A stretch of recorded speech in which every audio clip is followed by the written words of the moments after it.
warahmatullahi wabarakatuh. Waalaikumsalam warahmatullahi wabarakatuh. Terima kasih.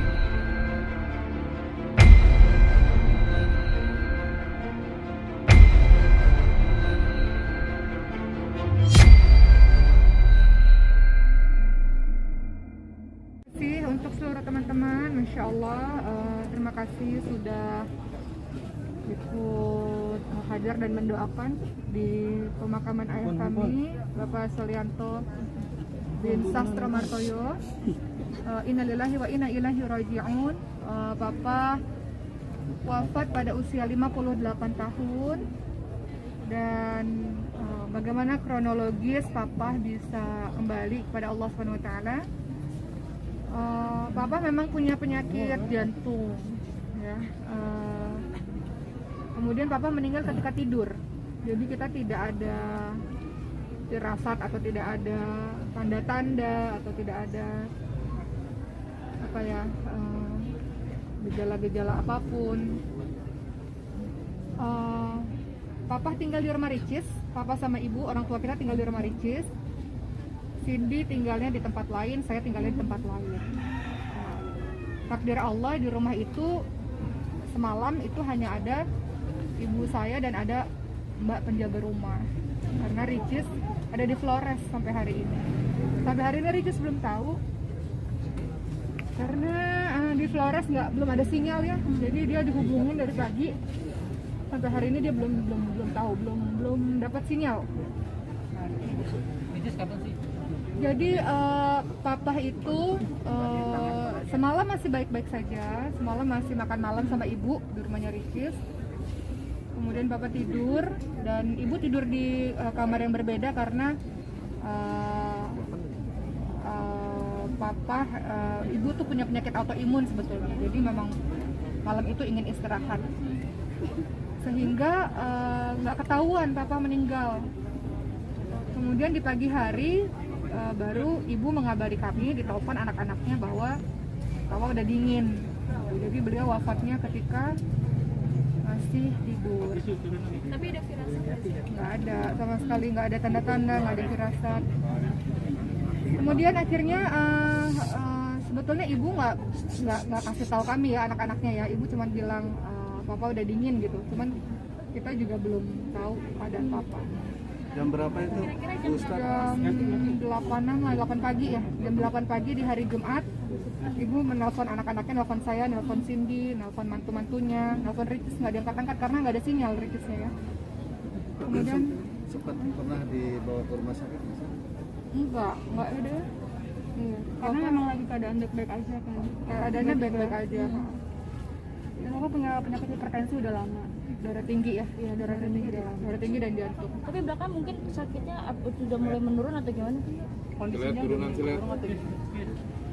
Kondisinya sih baik-baik aja ya, karena jadi gini, jadi Papa itu baru pulang dari kampung halamannya, baru 2 hari pulang dari kampung halamannya. Kemudian istirahat sebentar di rumahnya Ricis. Tadinya Papa mau pulang ke Batam, cuman takdir Allah, kita bersyukur pada Allah. Kalau pulang ke Batam, Papa kan pulang ke Batam tuh masih ada kerjaan ya di kota Batam gitu. Tapi alhamdulillah kita masih bersyukur, kita terus bersyukur kepada Allah karena Papa akhirnya memutuskan untuk tidak jadi pulang ke Batam. Jadi Papa tetap terus di rumah Ricis. Akhirnya kita anak-anaknya bisa mendampingi. Jadi ketika jam 8 pagi orang tua Ibu kami menelpon dan kemudian mengatakan Papa dingin. Kemudian kita kirim ambulans dan akhirnya Cindy dan saya kita sama-sama menuju ke rumah sakit pada saat itu. Sampai di rumah sakit memang dokter tidak melakukan tindakan apa-apa karena kata dokter ini meninggalnya sudah beberapa jam yang lalu, seperti itu. Jadi di situ saya juga baru tahu karena ibu nggak bilang apa-apa, ibu saya nggak bilang apa-apa. Jadi dari pernyataan dokter akhirnya kita tahu bahwa ayah kita udah nggak ada. Terus saja mungkin ada kenang-kenangan apa? Oh ya.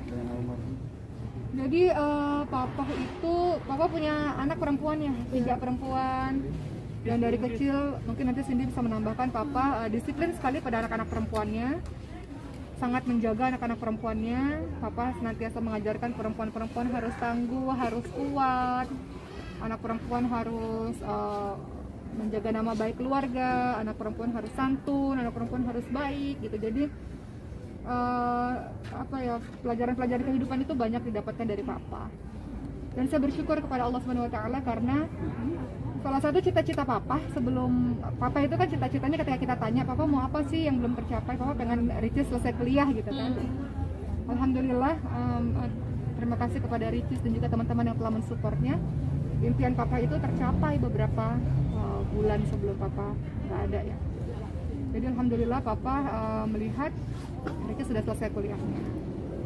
Ustazah, Walaupun ada cita-cita papa selalu bilang papa tuh kasihan sama Ricis sekarang nggak ada yang nemenin gitu. Karena kan saya udah berkeluarga, Cindy udah berkeluarga, kita punya keluarga masing-masing, sementara Ricisnya sendiri. Jadi papa selalu pesan sama kita, tolong cariin orang yang bisa jagain Ricis gitu. Tapi ya Allah, insya Allah lah mudah-mudahan ya walaupun papa belum bisa lihat ya anak bungsunya ada yang jagain gitu, tapi insya Allah mudah-mudahan mohon doanya supaya dia Ricis dapat yang baik yang bisa jaga Ricis gitu. Tapi itulah orang yang bisa jagain Ricis. Kadang karena Oki kan nggak bisa 24 jam dampingin Ricis, Cindy juga nggak bisa 24 jam dampingin Ricis. Jadi kata apa, tolong dicariin orang yang bisa jagain Ricis kayak gitu.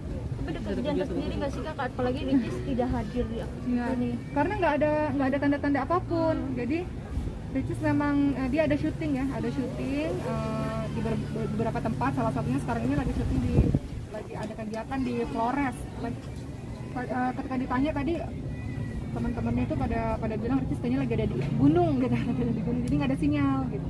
Sebelum Ricis pergi ke Flores juga sebelumnya kan buat video sama papa, sama tim Ricis, jadi happy sehat-sehat gitu. aja. Makanya nggak ada insting sama sekali gitu.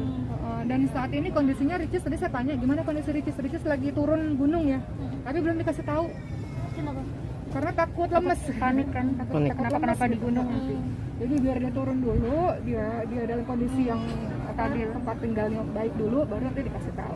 Tapi tim-tim di sana sudah mengetahui mungkin. Seluruh teman-temannya di sana udah tahu ya, tim-timnya udah tahu, kecuali Ricisnya belum tahu. Ricisnya belum tahu. schedule-nya kapan balik? Pasti ketika dia udah tahu kabar pasti dia langsung pulang gitu. Berarti bisa dipastikan hari ini juga kak akan pulang? Mudah-mudahan kalau dia udah selesai turun, saya nggak tahu posisi dia di mana ya, tapi ya mungkin besok, saya nggak tahu juga pesawat ada atau enggak gitu. Tapi besok mungkin Ricis akan, mudah-mudahan ya insya Allah doanya Ricis akan ke sini. Ibu sendiri kondisinya gimana nanti? Kenapa? Ibu lebih tegar daripada kita. Ibu paling kuat daripada Ibu lebih kita kuat yang daripada nangis. kita. Saya pikir saya yang akan menenangkan ibu gitu. Taunya ibu yang menenangkan saya gitu. Jadi ibu dalam keadaan tenang, tegar, sabar. Justru kita ini anak-anaknya yang nggak berhenti nangis gitu. Jadi ya justru ibu yang menenangkan kita ya. Kalau bilang sabar ya, Mbak Uci sabar ya. Pertimbangan kenapa dimakamkan di sini kenapa kak? Ini sesuatu yang mendadak ya teman-teman sekalian. Maksudnya papa bukan sakit yang di rumah sakit, kemudian kita prepare gitu, enggak gitu. Jadi mendadak, tapi pertama karena tempat tinggal kita lumayan jaraknya lumayan dekat. Kemudian yang kedua, kita tahu di sini dikelilingi oleh orang-orang baik, ahlul Quran, para penghafal Quran. Di sini dikelilingi oleh makam-makam orang-orang yang solih. Santri-santri penghafal Quran juga senantiasa mendoakan. Tadi santri-santri penghafal Quran dari Masukang Hufat ya, dari pesantren kita juga datang. Mereka seluruhnya mendoakan. Ya, insya Allah malam ini akan kita mulai mengumpulkan seluruh santri ya di Masukang Hufat itu. Di Bintaro kita akan membaca Quran untuk menghibur hati. 7 harian. Ya, kita mengaji malam ini insya Allah ya. Walaupun mengaji itu setiap saat, tapi itu kan salah satu cara untuk menghibur hati ya. Menghibur hati kita. Tapi mungkin akan menguatkan Ricis nggak sih ketika nanti pulang kan bisa bilang kan dia mengetahui sudah ini. Iya. Ketika Ricis dapat sinyal, Ricis pasti akan melihat di grup family. Kita punya grup family, udah kita kabarin. Seluruhnya udah kita kabarin di situ. Kita juga tadi sengaja beberapa proses apa kita fotoin supaya Ricis bisa lihat gitu. Ketika dia dapat sinyal nanti ya bisa lihat gitu, walaupun dia nggak bisa hadir, tapi insya Allah dia bisa lihat. Ada pesan khusus tapi Mbak tadi yang udah disampaikan khusus untuk Ricis? Enggak apa-apa, cuman pesan ke saya dan ke Cindy untuk kan kita kakak-kakaknya ya. Jadi Papa cuman bilang, Papa pernah bilang begini, Papa tuh ngerasa bersalah gitu karena kan Papa masih bekerja di Batam ya, di kota Batam, jadi masih bolak-balik, sementara seluruh anak-anaknya ada di sini. Jadi Papa selalu bilang Papa yang merasa bersalah karena nggak bisa nemenin Ricis terus-terusan gitu. Padahal seharusnya sebagai orang tua Papa masih ngedampingin Ricis, jadi makanya Papa selalu bilang tolong jagain adiknya gitu. Ya gitu sih, cuman ya insya Allah lah mudah-mudahan kita kakak-kakaknya bisa menjaga adik bungsu kita insya Allah. Oke, baik. Makasih ya. Makasih ya. Doanya Bu Ustazah buat Ya, almarhum. makasih teman-teman. Terima kasih untuk seluruh teman-teman pada hari ini yang selalu hadir dalam cerita bahagia, cerita sedih. Terima kasih. Kami mewakili keluarga mohon maaf yang sebesar-besarnya. Mungkin dalam kehidupannya Papa ada perkataan perbuatan yang pernah menyakiti teman-teman yang menonton tayangan ini. Mohon kesalahan Papa dimaafkan. Dan kalau Papa ada hutang, setahu saya Papa tuh punya prinsip nggak pernah berhutang seumur hidupnya. Tapi kalau seandainya di antara yang menonton, pemirsa semua, teman-teman semua merasa Papa ada hutang, tolong hubungi kami supaya kami bisa melunasi hutang-hutangnya Papa. Mohon doanya supaya Papa husnul khatimah dan insya Allah masuk surganya Allah. Amin.